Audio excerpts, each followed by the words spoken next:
Producer myths. Turns out there's actually a lot of them, and as someone who moderates one of the biggest subreddits based around music production, I figured I would address the top 5 most common myths seen within music production. Starting with number 1, quantity versus quality. Now I know a lot of you are probably already thinking that quality trumps quantity, but it actually is the other way around. Quantity leads to quality. And there's actually a lot of studies that have been done to back this up. In the book Art vs. Fear, they use ceramics as an example where they divide the class up into 2 separate groups. All those on the left side of the studio would be graded solely on the quantity of work that they produced, while all those on the right solely on quality. And as it turns out, the group that focused on quantity far outperformed the group that focused on quality. By making a large quantity of work, Group A was able to learn from their mistakes and refine their work with every new piece. I've actually noticed this myself within music production, where I used to have this problem where I would never finish anything because I was so focused on the details. And as it turns out, I ended up improving a lot quicker by creating large quantities of work and not focusing so much on the details. It's really through the repetition of the action that you really start getting clarity on the actual process. And plus, it's safe to say that in the beginning, you're going to be making a large quantity of low quality shit because at the end of the day, you don't really know how to make it, and it's through that practice and the repetitive action that you really start to learn something. Number 2, just because you spend a lot of time on something doesn't automatically make it good. It seems like there's a cognitive bias within your own work when you spend a lot of time on something. And instead of making decisions based off of what you think is best for the track, you start making sacrifices because you spend a lot of time on it, and if you delete something that you spend a lot of time on, then that's just wasted time. If you really want to start seeing improvement, then you have to get comfortable with the thought of abandoning ideas if it doesn't contribute to the beat or song or loop or whatever it may be.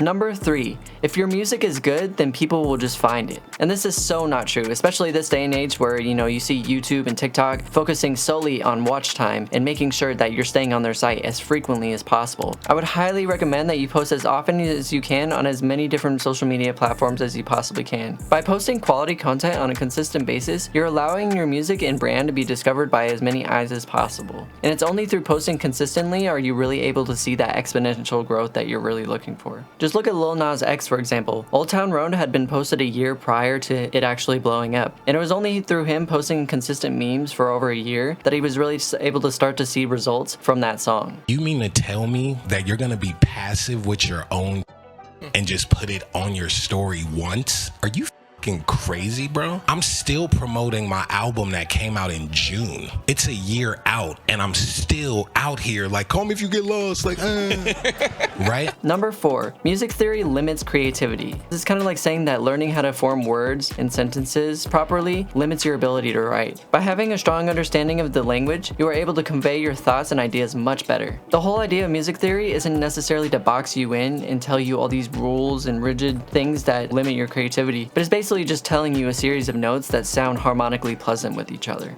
And finally, number 5, your skill as a music producer correlates to the amount of success you have. After a while, you start to realize that music is only one piece of the puzzle, and there's so many different variables at play when it comes to music. You could be the most skilled music producer, but if you have zero social interaction skills, no one's gonna want to work with you if you're hard to communicate with. Also, the music creation and the music business side are 2 completely different things. You could have the best music in the world, but if you're not posting consistently and showing people why your music is so good, no one's gonna listen to it. You need to take accountability for yourself and stop making excuses. You don't need the next VST or a brand new camera to be successful. Simon Servita was recording with his iPhone up until like a year or 2 ago. You just need to post as frequently as you possibly can.